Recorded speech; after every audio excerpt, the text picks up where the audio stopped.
Hey everyone, welcome back to the channel. Today we're diving deep into the murky, treacherous world of Roman politics. I might think modern politics is a rough game, but trust me, I've got nothing on ancient Rome. We were re-talking about a system where a wrong word in the Senate could get you a dagger in the back. Forget polite debates. This was a blood sport. So buckle up as we uncover 5 shocking truths about Roman politics and betrayal that will make you see the Colosseum in a whole new light.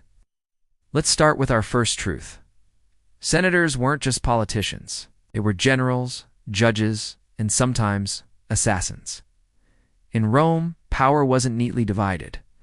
The same man who proposed a law in the morning could be leading an army into battle by the afternoon.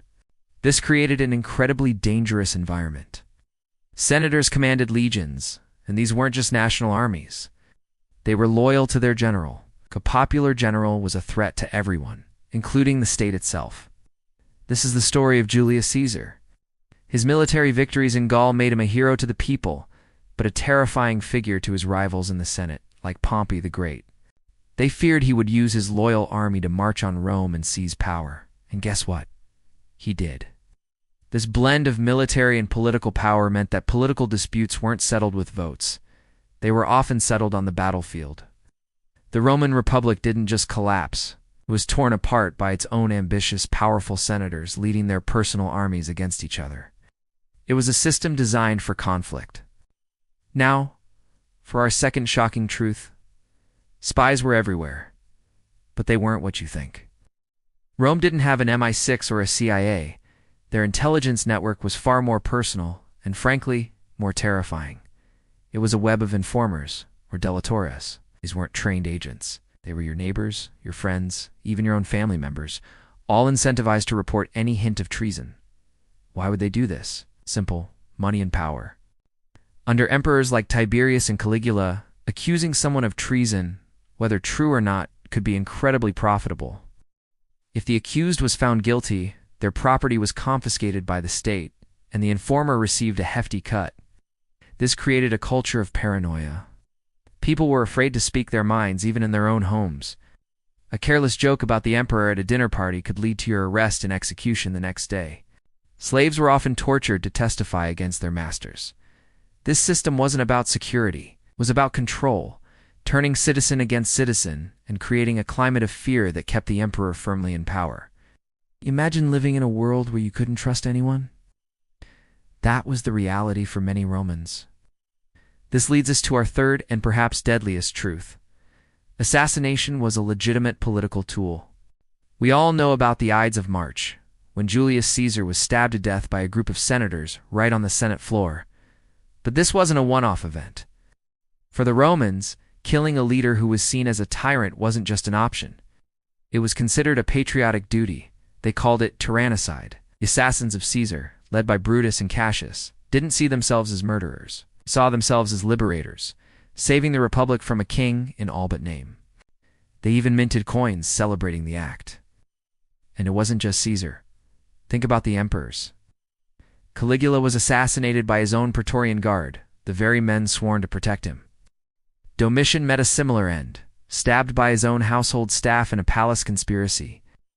The threat of assassination was a constant shadow looming over every Roman leader. It meant that ruling Rome wasn't just about managing an empire. It was about managing your own survival, day by day. Every handshake could hide a dagger, and every ally was a potential assassin. So how did Romans deal with their political enemies, if they did and want to get their own hands dirty? This brings us to our fourth shocking truth. Proscription lists were a terrifyingly efficient way to eliminate rivals. What's a proscription list? It was basically a public hit list, sanctioned by the state. If your name was on it, you were declared an enemy of Rome. Anyone could kill you without penalty, and in fact, they'd get a reward for it. Your property would be seized, and your children and grandchildren would be barred from holding public office. The most infamous proscriptions were carried out by the general Sulla, and later by the second triumvirate of Octavian, Antony, and Lepidus. They used these lists to wipe out their political opponents by the hundreds, and just as importantly, to fill their war chests with the confiscated wealth. Imagine seeing your name posted in the forum, knowing that every person you passed was now a potential bounty hunter. There was nowhere to run, nowhere to hide. Cicero, the great orator and statesman, met his end this way. His opposition to Mark Antony got him placed on the list, and he was hunted down and killed. His head and hands were then displayed in the forum as a gruesome warning to others. It was political cleansing on a mass scale. Finally, our fifth truth reveals the ultimate betrayal. Family was no safe haven. In the cutthroat world of Roman politics, even your closest relatives could be your deadliest enemies. The imperial family itself was a snake pit of ambition, jealousy, and murder. Livia, the wife of the first emperor Augustus, is a fascinating and sinister figure. Ancient historians paint her as a master manipulator who would stop at nothing to ensure her son, Tiberius, would inherit the throne. Did she poison Augustus's potential heirs, one by one? We can't know for sure, but the list of convenient deaths around her is certainly suspicious. Then there's the story of Agrippina the Younger, who allegedly poisoned her husband, the Emperor Claudius, with a dish of mushrooms to put her own son, Nero, on the throne. The irony? Nero later had his own mother assassinated, tried to kill her by sinking a boat she was on, and when she survived by swimming to shore, he simply sent soldiers to finish the job. From brothers turning on brothers to mothers and sons plotting each other's demise, the Roman imperial court was the ultimate stage for familial betrayal. Power corrupted everything, even the most sacred family bonds. So there you have it. 5 shocking truths that show Roman politics for what it was: a deadly, high-stakes game of survival. It was a world of ambitious generals, paranoid spies, patriotic assassins, state-sanctioned hit lists, and treacherous families. It's a brutal reminder that behind the magnificent architecture and philosophical texts, the Roman world was built on a foundation of conspiracy, betrayal, and blood. It makes you appreciate the relative stability of our modern political systems, doesn't it? What do you think is the most shocking aspect of Roman politics? Let me know down in the comments.